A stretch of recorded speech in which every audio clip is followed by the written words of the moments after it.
Continuamos nossa entrevista com a assessora técnica da CNA, Lilian Figueiredo, que participou na semana passada em Santa Catarina de várias atividades do setor de aquicultura e pesca. Nós teve também o painel, então, do Campo Futuro, também foi realizado lá. Qual o setor teve os custos de produção analisados? Esse foi o primeiro painel de ostra que nós fizemos, né? A gente sabe que Santa Catarina, a criação de ostra tem uma grande importância na aquicultura do estado. É o principal estado produtor do Brasil. Então, a gente fez um custo de produção de ostra. A gente esteve lá em junho, rodando o estado, fizemos tilápia em Tubarão e em Joinville. E na oportunidade também fizemos um projeto piloto para ostra, né? Não foi um painel validado, foi um piloto por quê? Porque a ostra tem características muito diferentes de piscicultura e de carcinicultura, que a gente já tinha feito. Então a gente fez um painel para conhecer melhor o sistema, como a gente conseguiria fazer esse custo de produção, e de junho para cá a gente veio trabalhando com a planilha, juntamente com os produtores. A Embrapa Pesca e Aquicultura é nossa parceira nesse projeto, então ficaram arredondando a planilha e agora voltamos lá semana passada e conseguimos fazer um painel validado. Foi um painel bem interessante. Ostra realmente é um cultivo totalmente diferente do que a gente já tinha feito. Os produtores saíram bem satisfeitos de lá, né? O pessoal da Epagre também nos apoiou bastante nesse painel. Agora, Helena, como está então o setor das ostras na região? Como é que está o cenário lá para eles? Olha, o setor da ostra lá vem se recuperando, que a gente teve um problema sério de maré vermelha que ficou quase 30 dias fechado. E um cultivo que fica 30 dias sem poder retirar animal da água sofreu bastante. Então, muito produtor, pequeno produtor, quebrou nesse período. Os grandes conseguiram manter seu custo, porque se tem um animal na água, o seu custo continua o mesmo, a mão de obra é a mesma, tem que pagar a energia elétrica do seu ponto de apoio é o mesmo, só que você não tem o dinheiro entrando, né? O animal tem que ficar parado na água, então um mês na água foi muito tempo, então só que é um fenômeno da natureza, não tem o que ser feito. Infelizmente, a criação de ostra tem esse viés, né? Porque existe um programa nacional de monitoramento de controle higiênico sanitário de moluscos bivalves em Santa Catarina. É uma questão sanitária, que é uma questão sanitária, uma questão de saúde pública, inclusive, né? Porque a microalga, que é o que causa a maré vermelha, pode liberar uma toxina na água que é incorporada do animal. Então, algumas toxinas são bem prejudiciais ao humano. Então, realmente, em época de maré vermelha, o correto é não se retirar. Só que o problema é que não tem nenhum programa por trás, um seguro que cubra esses custos do produtor, pelo menos nesse período, né? Então o produtor fica descoberto, fica solto. Então qualquer problema que tiver na produção, ele tem que arcar sozinho com os custos. Então isso pesou bastante. E o custo maior que tem em ostra hoje, muito diferente dos demais setores que a gente já pesquisou, que era a ração, né? Ostra você não arraçoa, ela filtra já a própria água do mar para conseguir seu alimento, é a mão de obra. Então a mão de obra é alta no custo de produção e não tem muito o que ser feito. Porque mão de obra é salário mínimo, é registrado. O que tem que ser feito lá, que a gente vai começar a trabalhar com isso, é uma questão de eficiência de produção. Então, conseguir produzir mais em um espaço menor com a mesma mão de obra. E como é que faz para o produtor conseguir a rentabilidade, retirando essa parte aí da maré vermelha, que realmente é um complicador a mais? Isso. A gente vem estudado, a gente conversou bastante lá com vários produtores. O que alguns estão fazendo já é ter um tratamento mais intensivo na produção.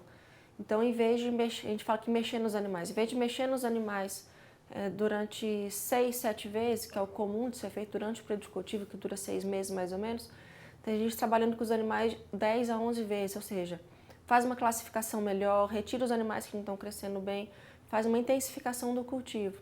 Então, com isso, em cada lanterna, que é onde a gente cria os animais, chama lanterna, você coloca nos andares. Em cada lanterna você consegue criar mais animais com a mesma mão de obra no mesmo espaço. Então isso, a margem do produtor aumenta um pouco. Agora, então, o que precisa melhorar para que o setor de ostras possa crescer? Bom, o setor de ostra hoje regular é só Santa Catarina. Né? O que a gente precisa fazer para crescer nos outros estados? Que a gente sabe que tem cultivo. Na região Nordeste tem cultivo de ostra, Rio de Janeiro, São Paulo, Paraná, todas têm. Mas infelizmente hoje elas não têm um programa sanitário. Então, não tendo um programa sanitário, os órgãos de inspeção são proibidos de receber esses animais. Então, as atividades fora de Santa Catarina estão irregulares ainda. Então, a gente não consegue crescer sem estar com o programa instalado. Então, o que o Ministério hoje fez? Porque esse programa tem que ser feito coleta de 15 em 15 dias em cada cultivo. E o pessoal do Nordeste estava reclamando que não tinham condições de mandar as amostras quinzenais. Então, o Ministério liberou uma portaria que vai facilitar isso. Então, eles vão deixar em aberto o prazo, aumentaram de 15 em 15 para tempo indeterminado, de acordo com cada estado. Então, agora, com essa flexibilidade que o Ministério deu, cabe a cada estado agora propor um método de coleta adequado para poder mandar esses animais para análise, porque sem análise o risco para a saúde humana é muito alto. A gente sabe que o consumo de ostra pode causar grandes prejuízos e a gente tem que trabalhar em cima disso. Agora, você também participou de uma reunião do Sindicato dos Armadores e das Indústrias de Pesca de Itajaí e região. Qual foi o principal assunto? Burocracia também. Eu acho que a aquicultura e a pesca hoje, infelizmente, roda muito com a burocracia. O setor da pesca, principalmente, que foi essa visita que eu fiz lá em Itajaí, está sofrendo bastante com a fusão entre o Ministério da Pesca e o Ministério da Agricultura. Porque antes nós tínhamos no Ministério da Pesca cerca de 300 funcionários. Dos 300, basicamente 60 trabalhavam com a parte da pesca. Hoje nós temos de 300, uma secretaria com 35 funcionários e nem todos os cargos estão ocupados ainda. Então, estamos com 10% da nossa força de trabalho e não temos diretores ainda, então o pessoal que toma decisão não tem. Então, a gente tem alguns técnicos que herdamos do Ministério, então que tem algum conhecimento da área, sabem um pouco do histórico, mas são poucas pessoas e está travado. Então, a pesca depende de que a pesca tem que ter licença, né? E para ter licença, são dois tipos de licença. Uma é a licença anual, todo ano tem que renovar, então sem gente no Ministério não está renovando. E tem a licença do defeso, quando a sua embarcação pesca alguma espécie que está em período de defesa, você tem uma licença complementar, que você pode pescar outra espécie, que também depende de autorização. Então hoje as licenças estão todas paradas, então o pessoal está trabalhando, não está trabalhando na verdade, porque se você sair para o cruzeiro de pesca sem a licença, a sua carga pode ser apreendida e você é multado. Então, hoje a pesca no Brasil está praticamente parada. Infelizmente, é um cenário que está ocorrendo não só em Santa Catarina, mas no Brasil todo. Agora, vocês também realizaram aí uma visita técnica. Como é que foi essa visita?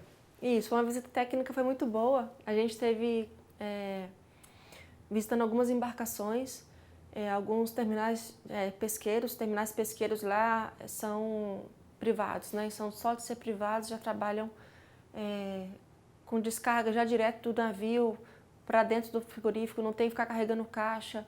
Muito diferente dos terminais que a gente tem hoje, que é um pleito da CNA hoje. Terminal pesqueiro público, nós temos 29 no Brasil todo e só 7 estão em operação. Então, o que a gente tem pleiteando façam concessão para esses terminais pesqueiros. Então, quando a gente vê um privado trabalhando que nem eu vi lá em Santa Catarina e os nossos públicos todos parados, né, não tem lógica. E o pessoal não tem onde desembarcar o pescado. Com tanto terminal pesqueiro que tem aí do governo, o pessoal não consegue desembarcar. Então, a gente tem que trabalhar nisso. Então, a gente visitou várias embarcações imensas de todos os tipos de pesca, pesca de emalhe, pesca de arrasto, de cerco. Foi uma visita bem completa, o pessoal lá de Itajaí, agradeço aqui ao sindicato que nos recebeu super bem, foi uma visita muito proveitosa. Agora, qual o balanço final que você faz, então, do setor de pesca no estado de Santa Catarina? Está precisando de apoio. O setor de pesca, a gente conversou lá bastante. A falta da licença está causando muito problema.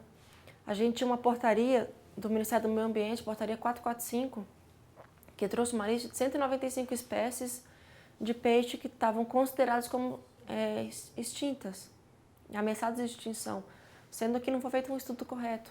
Então, isso estava travando também. Então, a gente conseguiu uma vitória, o pessoal do CONEP conseguiu derrubar a portaria. Então, na semana passada, na sexta-feira, quando eu estava lá, chegou a notícia, a gente conseguiu derrubar essa portaria, mas as licenças continuam sem estar emitidas. A gente tem um problema também sério, que a gente tem o rastreamento por satélite das embarcações, né? É obrigatório, toda embarcação tem que ter, só que o pessoal da recepção do sinal na Marinha já informou que não está transmitindo o sinal, porque o servidor já está muito cheio. Só que o Ministério continua travando as embarcações que não têm o sinal correto. Então, fiquei lógico, se quem encaminha o sinal fala que não está encaminhando e o Ministério fala que não tem o sinal, então vai prejudicar as embarcações, Só quem fica nesse meio é o armador de pesca. Então, a gente está tentando, juntamente ao Ministério, liberar essas licenças, mostrar que o sinal de satélite para o Ministério é uma estrutura de fomento, não é uma estrutura de penalização, que é o que vem ocorrendo hoje. Ok, muito obrigado. A assessora técnica da CNA, Lilian Figueiredo. Obrigado pela participação. Obrigada.